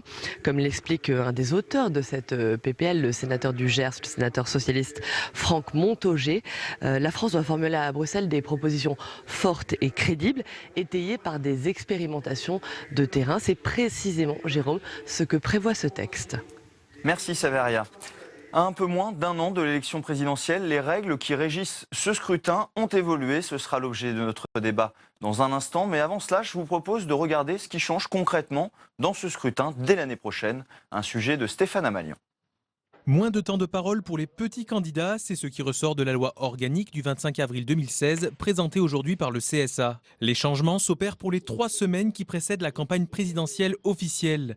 3 semaines pendant lesquelles sera appliqué le principe d'équité renforcée. Avant la réforme, chaque candidat jouissait du même temps de parole. Désormais, il sera attribué en fonction de 2 critères. Premièrement, la représentativité du candidat, qui prend en compte les résultats aux dernières élections ou encore les sondages d'opinion. Deuxièmement, la capacité à manifester l'intention d'être candidat, comme l'organisation de réunions publiques ou l'usage de nombreux moyens de communication, notamment les réseaux sociaux.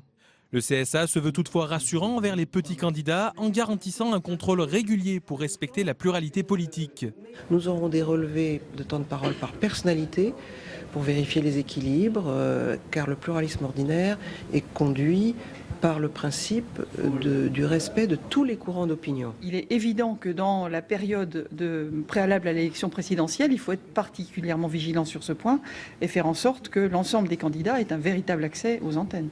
Le Conseil constitutionnel se prononcera pour avis le 29 juillet afin de valider ces nouvelles règles censées favoriser le pluralisme politique dans les médias.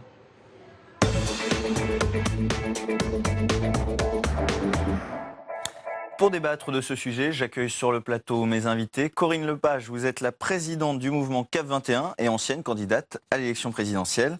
Karel Verheken, vous êtes le porte-parole de Solidarité et Progrès, le mouvement politique de Jacques Cheminade.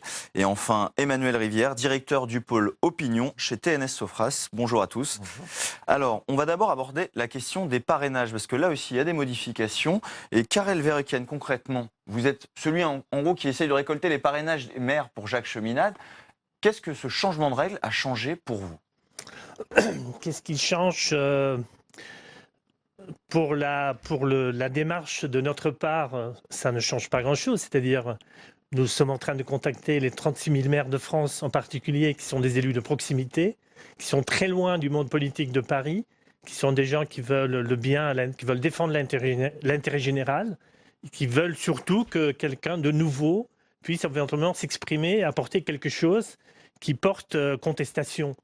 Donc, de notre point de vue, ce n'est pas un problème. Ce qui va par contre, c'est que d'une part, il y a une pression accrue, notamment parce que les intercommunalités sont de moins en moins choisies, sont de plus en plus obligatoires. Donc, il y a des comptes à rendre. Deuxièmement, leurs noms vont être, disons, il est normal que leurs noms soient connus selon nous, mais quand ces noms seront publiés donc en temps réel, même avant la validation du candidat, de la candidature, il est évident que quand les uns vont voir que tel candidat il a 3 signatures et l'autre il en a 6 000, il y aura forcément une pression, une incitation à déconsidérer des candidats qui sont moins fortunés, qui subissent l'équité 358 semaines par mandature et qui finalement auront droit à 2 semaines d'égalité, c'est-à-dire qu'on sera amputé de 3 semaines. On va l'aborder après sur les temps de parole, on va l'aborder après. Toujours sur les parrainages, Corinne Lepage, vous avez été candidate à l'élection présidentielle. Oui. Est-ce que ces nouvelles mesures, la publication en temps réel, dès que le Conseil constitutionnel reçoit les parrainages des maires, ils vont les publier en direct, ça va freiner certains maires? Tout est fait pour ça. Il faut quand même être très clair. Ces modifications de règles sont faites pour permettre aux grands partis politiques de verrouiller encore un peu plus le système qui est déjà totalement verrouillé. Actuellement, moi, je participe d'une initiative qui s'appelle la Primaire des Français, où on essaye de mettre en route un système pour qu'il y ait une candidature notable, c'est-à-dire de quelqu'un de connu, parce que sinon c'est très difficile, mais citoyenne, n'appartenant pas à un parti politique. Ce sont des initiatives comme celle-là qui sont rendues très difficiles par ce dispositif. Moi, j'étais très franchement pour un anonymat des signatures des maires. Pourquoi ? Tout simplement parce que quand vous votez, vous allez dans un isoloir. Et on voit bien que les pressions sont telles que de moins en moins de maires signent. En 2012, vous avez eu 37% des maires qui étaient en capacité de signer qui l'ont fait. Pourquoi, à votre avis ?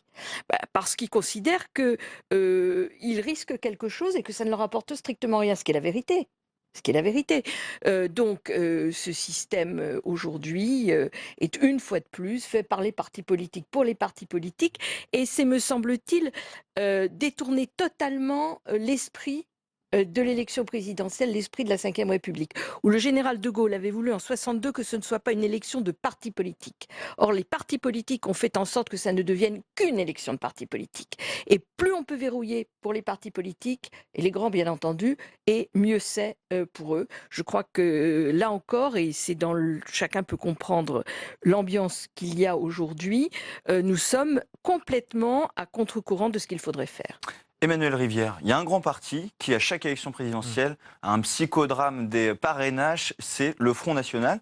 On en jouait beaucoup, il ne faut pas se le cacher. Ces dernières fois, ça ne devrait pas être le cas, mais la publicité, la publication des noms des maires qui soutiennent la candidate, probablement du Front National, ça va changer un peu le regard sur le parti ?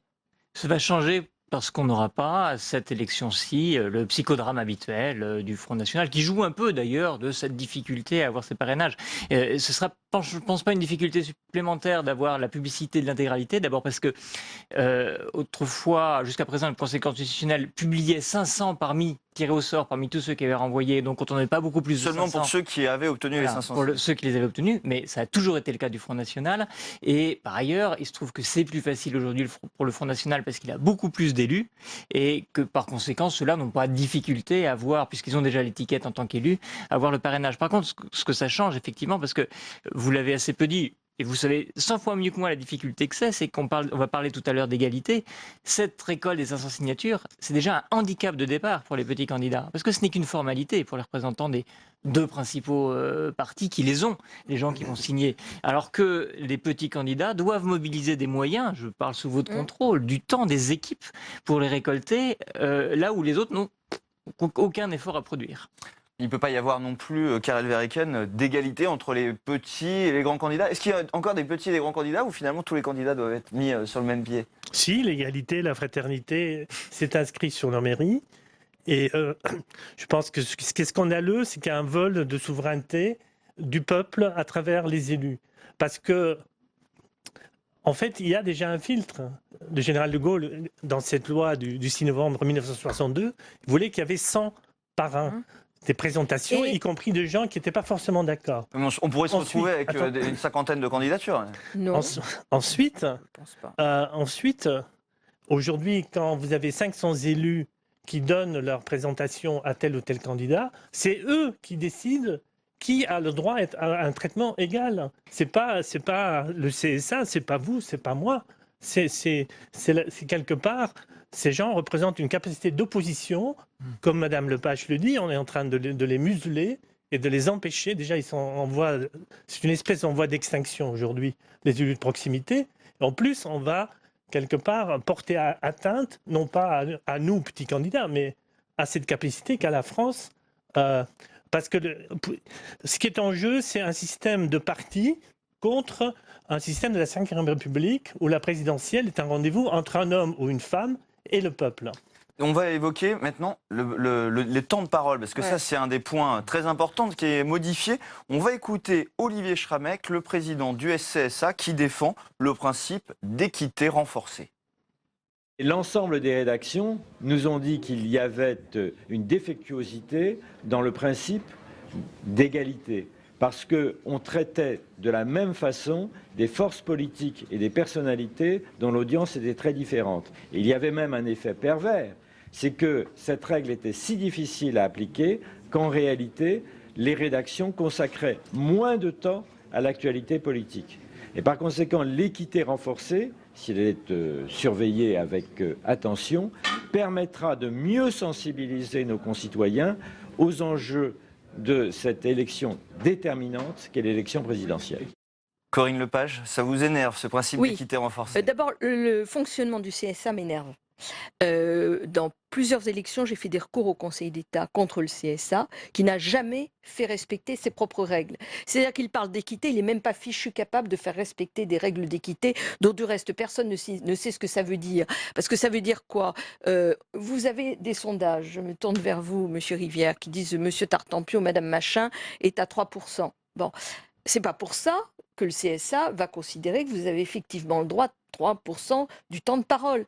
Et la manière dont ils contrôlent les choses font qu'ils le font sur toute la période, ce qui fait que quand vous prenez du retard au début, ce qui est le cas généralement des petits candidats, vous rattrapez jamais votre écart à la fin.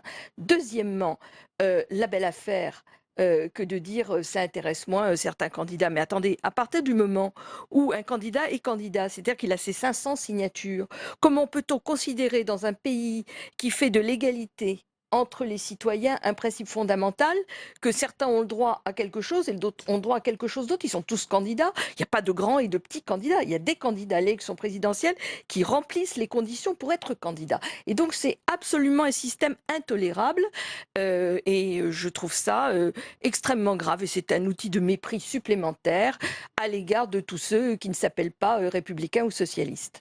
Emmanuel Rivière. Ces 5 semaines avant l'élection présidentielle, c'est ça qui a été modifié. Il n'y aura plus que 2 semaines d'égalité. Est-ce que c'est dans cette période-là, finalement, que le choix vraiment des Français se fait, vous qui les interrogez sur leurs intentions de vote? Je pense que ce sont des semaines cruciales pour les petits candidats, effectivement, parmi ceux qui ont le bonheur de réunir les 500 signatures. Il y a des Français qui choisissent plutôt que ceux-là pour qui ils voteront et notamment qui ils ont envie de voir candidat. Puis il y a ce premier tour qui a une offre plus ou moins large, ça peut être d'une dizaine de candidats, on a eu jusqu'à 16 candidats. Et effectivement, au moment où on rentre dans la période d'intensification du débat, c'est un peu là qu'il y a la chance d'émerger pour des candidats dont on se dit bon, tiens, celui-là au premier tour il m'intéresse et je verrai ensuite ce que je ferai au second tour. Donc c'est vrai qu'il y a un certain nombre d'électeurs qui choisissent, qui ont presque des choix choisis d'ailleurs en fonction de l'offre, 3 mois, 4 mois avant. Mais les campagnes, elles se passent quand même beaucoup encore aujourd'hui à la télévision. La disposition d'ailleurs mentionne, pour justifier ces choix, qu'on peut maintenant faire campagne sur Internet. C'est pas si vrai que ça aujourd'hui. La télévision est le moyen pour les plus petits candidats d'accéder. Après, il y a une autre réalité, c'est que les rédactions, et c'est un fait, ne sont pas toujours à l'aise avec l'idée d'accorder le même temps de parole à des gens qui concourent, parce qu'il y a 2 élections dans l'élection. Il y a une élection avec quelques candidats, une poignée, qui peut être président de la République, dont on sait qu'ils ont une chance de le devenir. Puis il y a des candidats qui ont envie d'exprimer un message, ils croient peut-être qu'ils seront présidents, mais dans les rédactions, on ne le croit pas. Et donc ceux-là, est-ce qu'on leur donne exactement le même temps de parole qu'aux autres? C'est toute la question. Karel Verheyken, est-ce que finalement c'est une loi pour arranger les journalistes, nous qui invitons les candidats ou leurs représentants sur les plateaux de télévision? Peut-être, un complot de journalistes, ce serait amusant. Non, si vous voulez, quelque part, on se moque du monde, parce que c'est vrai ce que dit Mme Lepage. La notion d'équité telle qu'elle est appliquée là, c'est une perversion. Et M. Schrammeck a évidemment du mal avec ce concept qui est un concept anglo-saxon. Normalement, l'équité, c'est que quand dans une situation donnée, il y a une injustice qui est faite à quelqu'un, et à ce moment, on applique le principe d'équité pour corriger cette injustice. Donc là, on a un système où effectivement les grands partis, ça tout le monde le reconnaît, aujourd'hui 88% des Français espèrent d'avoir d'autres candidats qui viennent renouveler la classe politique française. Et ça n'arrive pas. Peut-être à la fin, on aura un Brexit ou quelque chose de ce genre, tellement on verrouille la cocotte minute. Et au lieu d'ouvrir le débat, on le verrouille encore plus. Et évidemment, les grands partis trouvent que c'est inéquitable que des gens viennent qui n'ont pas fait les grandes écoles, qui n'ont pas l'argent, qui n'ont pas les médias et qui viennent les contester. Donc c'est inéquitable pour eux. Mais c'est totalement... C'est l'inéquité à l'envers. En réalité, il faudrait donner plus de temps aux nouveaux venants, ça serait l'équité, parce que justement, ils sont mal connus. Et si on voulait être équitable, on leur donnerait un peu plus de temps d'antenne que les autres, ceux qui sont là toute l'année. Corinne Lepage, ces modifications, elles ont été votées. Alors vous allez me dire, c'est eux qui sont au Parlement, mais il faut bien qu'il y ait quelqu'un qui fixe les règles, et c'est les parlementaires actuellement. Oui, c'est ces grands partis. Je sais bien, mais je pense que c'est pas sain qu'une catégorie de citoyens, quelle qu'elle soit, s'autogère. Je pense que c'est pas quelque chose de sain, qu'il s'appelle élu ou qu'il s'appelle pas élu. Et je pense que sur ces sujets-là, alors vous allez me dire c'est très dans l'air du temps, mais je pense qu'il faudrait un texte global et qui soit approuvé par les Français. Parce que c'est à eux de décider des règles générales du jeu. Alors ensuite qu'il y ait des lois qui précisent, mais si les Français votent égalité, c'est une égalité. Et je voudrais rajouter juste un point qui est un point d'expérience personnelle. En 2002, quand j'ai été candidate, il y a eu des études sorties des urnes sur les gens qui ont voté pour moi. Près de 80% ont dit qu'ils s'étaient décidés au cours des 15 derniers jours, parce qu'avant ils ne savaient pas que j'existais. Voilà. Donc vous voyez, 15 jours, c'est franchement pas beaucoup pour permettre à des candidats, à l'époque, je n'étais pas connue du tout, je suis un peu plus aujourd'hui, quoique, mais c'est pas tout à fait normal. Et je pense au contraire que des petits candidats devraient pouvoir bénéficier d'un temps de parole au moins égal à ceux que tout le monde connaît parce qu'ils les voient 365 jours sur 365 à la télévision.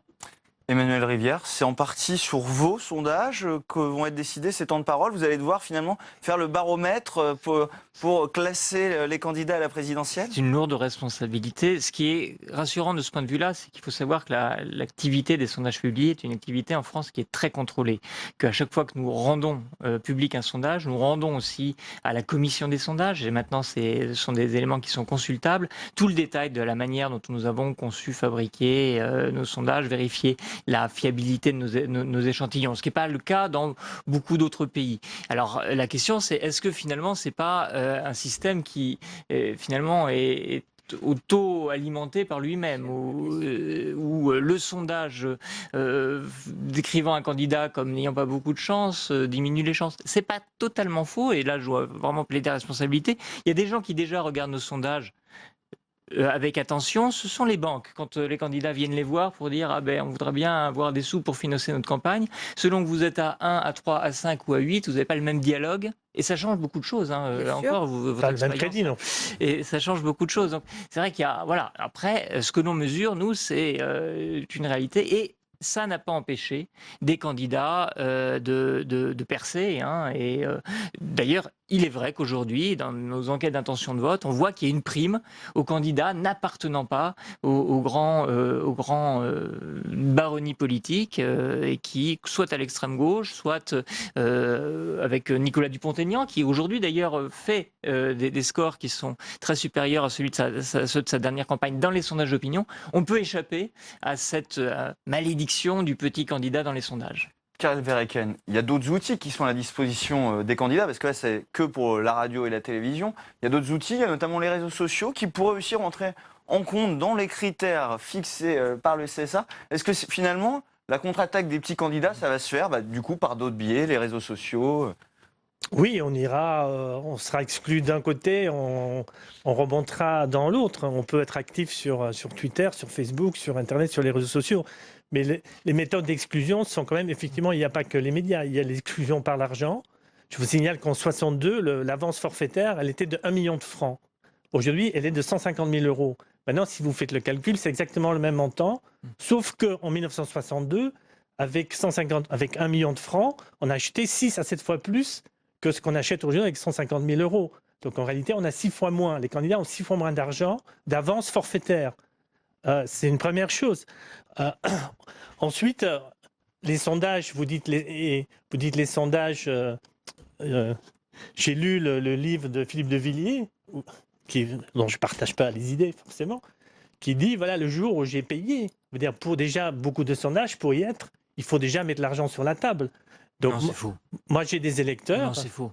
Emmanuel Rivière. Non, c'est faux, c'est pas comme ça que ça se passe. C'est très difficile de décider de qui en 1995, en 2012, je peux vous présenter plein de sondages où Jacques Cheminade n'existait même pas, et même un journal comme Le Monde a eu le toupet de dire on déclare qu'il n'y a rien à déclarer sur Cheminade, et ils avaient publié, je ne sais plus, ils avaient mis 14 photos au lieu de 15. On ne paye pas pour être sur un sondage. Voilà, c'est ce que je voulais entendre dire. Bon, évidemment, mais par contre, quand vous n'êtes pas dedans, et que vous voulez savoir où vous en êtes, vous êtes bien obligé de payer votre sondage. Ça, c'est autre chose, effectivement. Oui. Quand moi, il m'est arrivé d'être dans des sondages de notoriété, que ce soit dans le Figaro ou dans le Paris Match. Bon. Et j'en ai été sortie pour des raisons X, Y, Z sur lesquelles je me suis déjà exprimée. Et que je veux savoir à peu près où j'en suis. Je suis bien obligée de payer le sondage pour pouvoir non pas être publié dans le sondage, mais pour pouvoir, moi, savoir où j'en suis, et éventuellement en faire la communication que je veux. Sauf qu'à ce moment-là, on me dit « Ouais, mais vous avez payé le sondage, donc c'est pas honnête ». Ce qui est complètement idiot, puisque le sondage est fait exactement dans les mêmes conditions que les autres. Mais voilà, donc il y a un vrai biais sur la question des sondages. C'est une difficulté qu'on a chaque 5 ans à affronter. C'est-à-dire que si on prenait toutes les personnes dans nos sondages qui disent « Je suis candidat à l'élection présidentielle », on présenterait aux interviewés 30 personnes. Et donc, voilà, techniquement, ça ne marcherait pas. On est obligé de faire des choix. Est-ce qu'on utilise les bons critères pour faire les choix? Ça, c'est évidemment à discuter. Et j'entends très bien qu'on soit interpellé là-dessus. Corinne Lepage, désir de renouvellement, c'est un peu ça le projet là, que vous portez. Une nouvelle tête, ça ne sera pas vous, hein? Non, moi je suis pas candidate. Je suis pas candidate, mais je pense que les Français aspirent vraiment. Alors, je vais être très crue dans ce que je vais dire. Les Français, ils n'ont pas envie de revivre Sarkozy, Hollande, Le Pen. Franchement. Merci. Je crois qu'ils ont vraiment envie d'autre chose. Merci beaucoup, madame, messieurs. Avant de conclure cette émission, je vous propose une pause culture, direction le musée du Luxembourg qui expose jusqu'au 10 juillet des chefs-d'œuvre de Budapest. Visite guidée de cette exposition signée Stéphane Amalian. Granac, Manet ou encore Rubens, la liste est longue. Tous sont réunis pour une exposition au musée du Luxembourg. Des chefs-d'œuvre venus tout droit du musée des Beaux-Arts de Budapest, actuellement en travaux. Le musée des Beaux-Arts de Budapest est un des plus grands musées d'Europe centrale et il possède une collection tout à fait exemplaire, une collection très universelle puisqu'on y trouve de l'art, de l'Antiquité à l'art contemporain. C'est pour ça qu'on trouve des œuvres aussi exceptionnelles que ce petit cavalier attribué à Léonard de Vinci, qui est une œuvre d'autant plus importante que c'est l'une des seuls témoignages que l'on conserve de la sculpture de Léonard de Vinci. Et ce qui la rend d'autant plus précieuse. Une exposition qui réserve donc des surprises en abritant des joyaux de l'art européen comme ce tableau, l'Alouette de Pal Signé-Merchet. On voit très bien dans ce tableau comment il se situe un petit peu entre deux courants. Chaque brin d'herbe est peint de manière très précise et ça contraste énormément avec le ciel. L'exposition met aussi l'accent sur la mise en scène avec cet ange qui pointe l'apparition de Saint Jacques, peinte par Tiepolo. C'est en quelque sorte dans le rapprochement de ces deux œuvres, il y a aussi beaucoup de ce qu'on a cherché, ce que nous avons cherché à faire dans cette exposition, la manière dont nous avons sélectionné les œuvres à la fois du musée des Beaux-Arts et de la Galerie nationale, en essayant de faire dialoguer ces œuvres les unes avec les autres. L'Europe vue de Budapest, une exposition riche en histoire qui s'achève le 10 juillet au musée du Luxembourg. C'est la fin de cette édition. Merci à vous de l'avoir suivi. Excellente suite des programmes sur les chaînes parlementaires.